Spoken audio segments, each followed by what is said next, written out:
Luke Getsy joins us, the offensive coordinator. Thanks for joining us on Media Day. Absolutely, man. Thanks for having me, guys. How we doing? Doing good, man. Talking about all those guys, you know. I was hearing about some parts of this thing. Well, first off, we mentioned the Chicago game last year when you were at the Bears, 12 personnel, the way you were able to run the ball against the Raiders. Now you come here with all these extra weapons. What's it been like for you taking a look at all this new personnel? No, it's been a lot of fun. I think that's, the art of what we do is you have these great players and then you let them go do their thing, right? You try to create as much space that you can for them. And, the flexibility that all these guys have has been really been the most fun to work with and get to know them really, right? See what they're capable of and try to push the limits as far as we can and get guys in a bunch of different positions and doing a bunch of different things. And I think that's going to be, our secret sauce this year in the sense of I think we have a lot of those types of guys that can do a lot of different things. Yeah, I guess everybody has a tree where they came from and kind of what is their perfect offense, or what tree did you come from? What's your perfect game plan? Sure. I've been pretty fortunate. I've been around a lot of really good coaches, and Mike McCarthy took me under his wing, probably about 11 years ago now, and so I got to learn the game from him from a whole different perspective, and someone who really has been a mentor for me throughout my career. And then having the opportunity to go back to Green Bay in 19 and work under Matt LaFleur, I really got to really dive into this style of play. And it's not too far from what I learned from Coach McCarthy. It really isn't, but it's kind of more my blend of who I am and what I like to do, and in the sense of we try to make everything look the same, and everything, whether it's a run play to another run play or a run to a pass or a pass to pass. We try to do as many things as we can that look the same to the defense and keep the defense guessing as much as possible, keep them on their heels, and then the tempo of our style of play and the way that we run off the rock is something that I really admired right away from that perspective, and hope to do the same thing here. Coach, what has been your impression so far of OTAs? I know it's not a full training camp. You're not putting every install, but the energy from the players, the willingness to learn what you're trying to implore, and even just the rest of the coaching staff as they're putting everything together. It's been awesome. We're a new staff, but we didn't get treated like a new staff. So we didn't get those extra couple weeks at the front end of this thing, the extra mini camp. So that was a cool, little unique challenge that we had to overcome. But a credit to all the players. The work ethic that they have, the mentality that they have, the positivity staying in, because we threw a lot of stuff at them, and the way they were able to retain everything in such a short time. I mean, really like a little over a month, and it's really impressive, especially the rookies that have come in here. These young guys have come in here, and they have just kicked butt with this thing, and so we're really excited that we're going to be able to hit training camp running, and that was really the goal.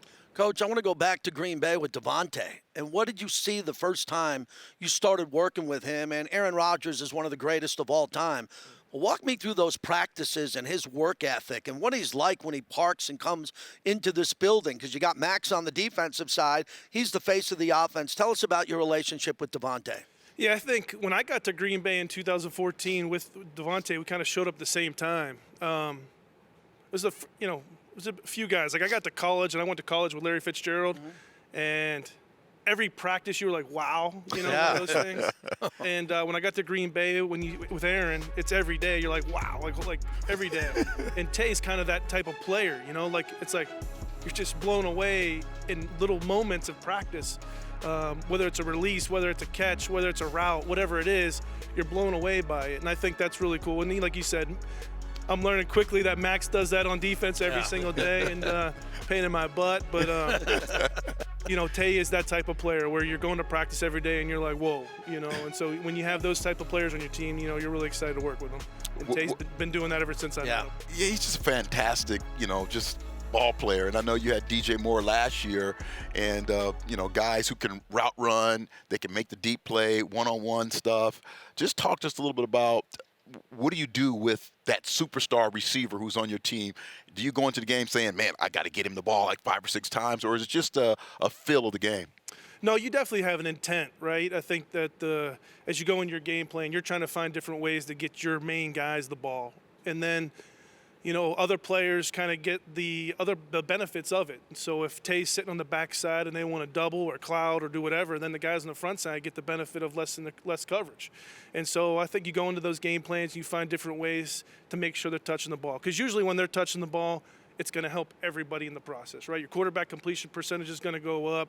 You're going to get other guys open in different situations. So it's important that you get the ball in those guys' hands. But at the same time, I think the other guys benefit from it too, because now we just get a really good flow of run, pass, and mixing the ball all over the field. And that's what we're trying to do. We're trying to get the offense to where we have a bunch of guys doing a bunch of different things.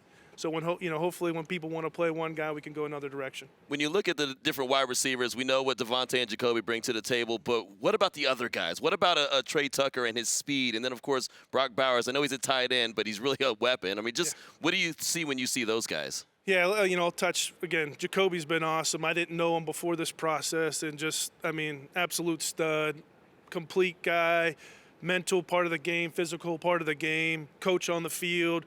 Great leadership, so he's been fabulous to work with. And then Tuck's been absolutely amazing this offseason. I think he's really come into his own. I think the play speed is real. And then you mentioned Brock and Mike, both of those guys. They give you different dynamics at the tight end position. The physicality, the run after catch that both of them have at the tight end position is something we really hope to lean on. Coach, the last 4 games also for Zamir White, 4.7 yards a carry. With Josh, when you look at Josh Jacobs and him being gone at the end of the year, he stepped up. He is a beast. I wanted to talk about him in that weight room. When this guy's lifting weights, you catch a little of this on social media. He looks like a linebacker. And then I can imagine for you on 3rd and 3 with Brock Bowers behind the line of scrimmage and his ability to make people miss. But then you got a big back and then the depth of the running back room, if you can touch on that. Yeah, no, he's been great this offseason. Like you said, we had there was a play in OTA, I think it was second week of OTA, and we got to see that speed that he has too. So he kind of creased it and he took it. That was pretty cool. It was pretty cool to see, he's a different cat. Like that is like a speed that not many guys have. And to be paired with that size that he has. But it is a complete room. I think we got a really cool room that has guys that can, catch the ball out of the backfield. We got guys that can hit the perimeter, and then we have Z that can kind of do both in the sense of hit it inside, hit it outside with really cool speed. So it's a really cool room. I'm excited to see where this thing goes. And I always say with backs, like training camp really tells you what a back's about, right? There needs to be real contact up front.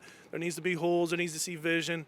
And I think Z's just going to take off for sure when we get to training camp. That's awesome. What's your first impression of Raider Nation, the fan base, what it is to be a coach here with the Raiders? Very special. It really is. It's, pinch yourself sometimes when you think about the history of this place and how cool it is. And growing up watching you play and like this place, the family atmosphere, let me just touch that first, that's in this building and how Mr. Davis has set this thing up to where everyone's taking care of each other and it's a family environment. And you feel that right away as soon as you got here. And AP's just kind of taking that to another level himself. And then you get outside the building and you see, you're in a new city that you really haven't been in very long, and the love for this Raider Nation is pretty incredible. I want to go back to the running back room real quick and ask you about 6th-round pick Dylan Lobby and what he brings to the table, like a versatile guy from New Hampshire. Yeah, that's exactly right.